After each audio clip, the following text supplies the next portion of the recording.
Welcome. Today's lesson is on how to plot online with the graphing program called Plotly. So open up your computers if they're not open already and follow along with me. So the first thing, go to Google and in the search bar type in Plotly. And Google will bring you the top choices to Plotly, so click on that. And I've already created an account. You can do a free one or a paid one, so I highly suggest just getting a free account. And once you do, your screen may look a little different than mine because I already have an account. So once you have one, somewhere on your screen, you should probably be allowed to create a graph. So what we're going to do is create, and in this case, we're going to create a chart, which is how we're going to do our graphs in science. So it opens up a screen that should look like this. And I'm going to show you different parts of the screen. So at the top right is the grid where you're going to actually put in your numbers. Below that is where it will graph it. On the left, it gives you lots of different choices you can do with this graph. And here, kind of in the middle, is where we're going to start. So the graphs we're going to make are all going to be scatter plots, which happens to be the default feature here. So if it's doesn't say scatter plot under chart type, go ahead and select it. There's a lot of choices, but we are going to be doing a scatter plot. So now we've selected the right kind of graph that we're going to do. Now we need to plug in our data. So there we're going to go to this. I don't like the fact that it's this tiny little box here. So you can scroll this up and down. So if you want to see more data, or you could scroll it up to see the graph better. I'm going to scroll it down while I put in the data. And I'm going to go up to box number 1. But before I put in the numbers, I'm going to title what I'm going to put in each column. So I'm actually graphing one of your homework assignments today. It's problem book page 136 this year and problem number 24. So you can pause the recording and get that out so you can graph it along with me.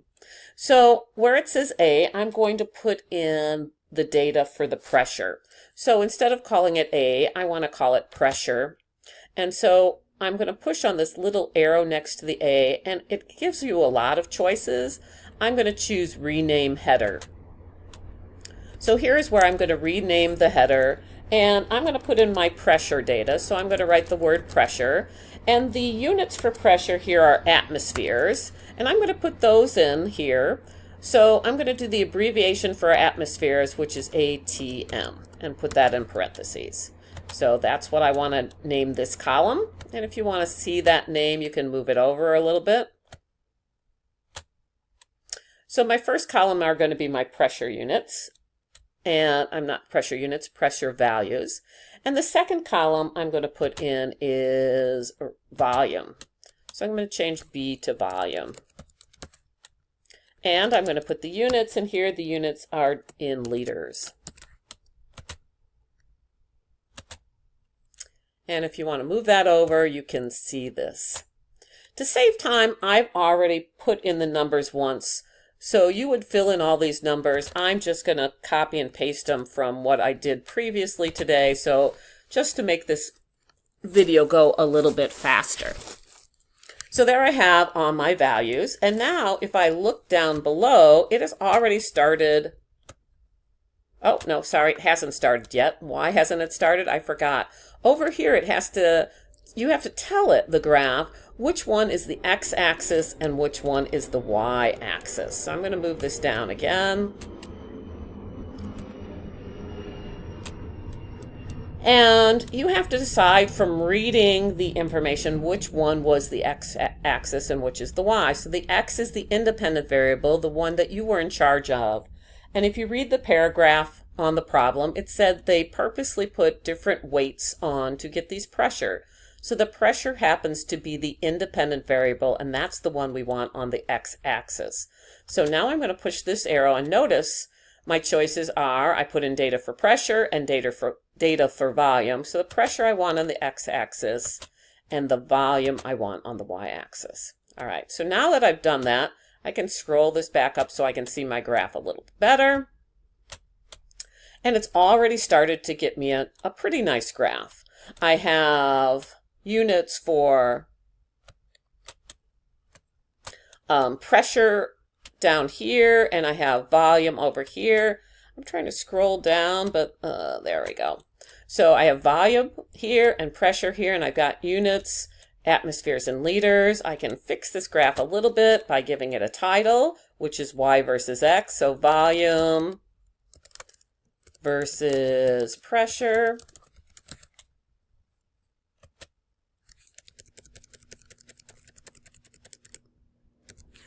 So the graph is looking pretty good, except there's a few things I don't like about the graph. One, the lines are really, really faint. And if I wanted to read something in between, or if I want to copy and paste this into a report, I want to be able to see these grid lines. So I want to change that.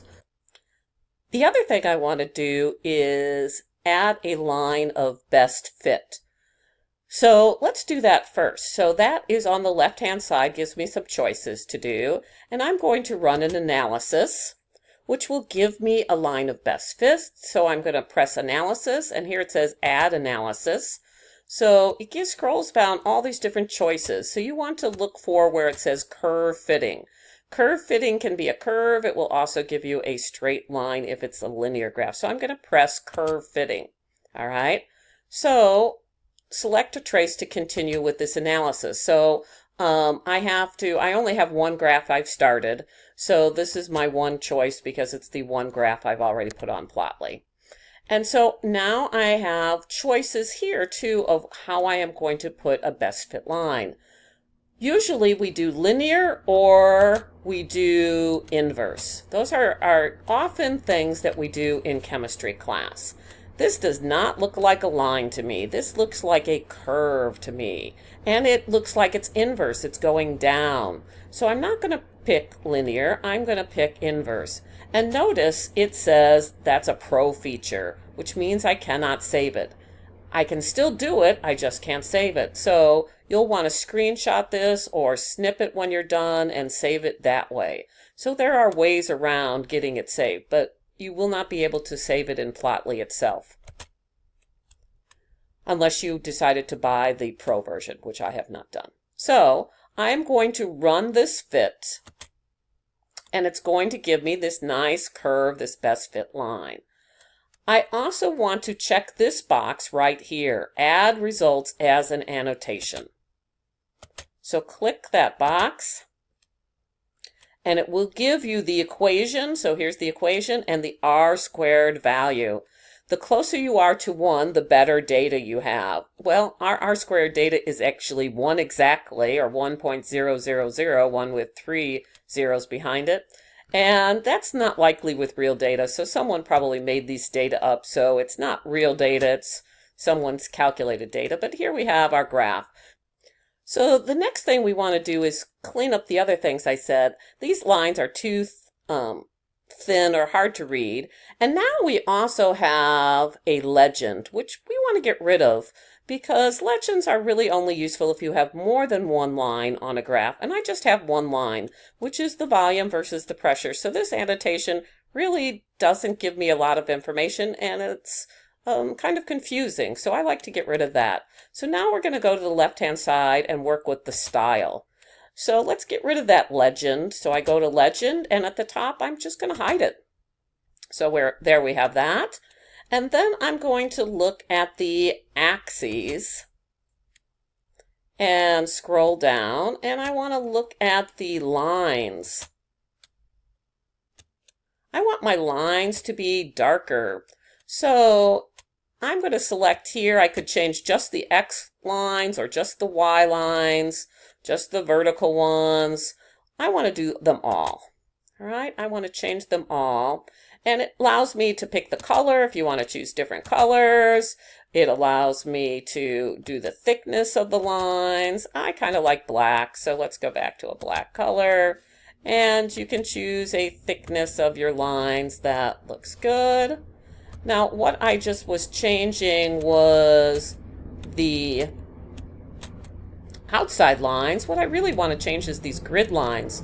So go up back here and have the grid lines. You can show or hide them, but once again, if you don't have lines there, if I wanted to do an interpolation, not online, I'd like to see the grid lines. So you want to show them, and you get a choice of color again. I'm going to have black grid lines, and they're much nicer with the grid lines. And then I might want to add a few more grid lines. So to add a few more grid lines, go under to where it says tick labels, and go under that and scroll to the bottom of that tick labels. Okay. And it says the number of labels, which is kind of the number of lines I want. So if I could do custom, or I can do linear, and if I do linear, I can decide how many lines I want. Here the step size is every 5, 10, 15, 20, 25. But I'd like a few more lines in between. So you could go to, I like to use, we want to do more lines. I like to use 2s, 5s, 10s, something like that. So let's probably bring it down to 2s. So there I have it. So now this is a much more readable graph. If I wanted to say what happens at 3 atmospheres, I would be able to read this if I printed it. If I'm online, it has this nice function where I can go see the values that they are, but often if you're putting this in a report, you don't get this scrolling function which gives you the pressure and the volume. So you want to have the grid lines there so you could read them yourself if you wanted to do some interpolation of the data. So there we have it. I think I have a pretty nice graph. I have volume versus pressure. I have my labels and units on my axes. I have my nice grid lines. I have a curve fit. I can see my points. I have my R squared value. I don't need a legend, so I don't have one. Beautiful. So now you just want to screenshot this or snip this, and then you could add this to a report in case we're doing formal lab reports. So there you have it, a little bit of Plotly. There's a lot more you can do with it, so you can play with all these different things on the side, but this is the basics. Thanks for listening.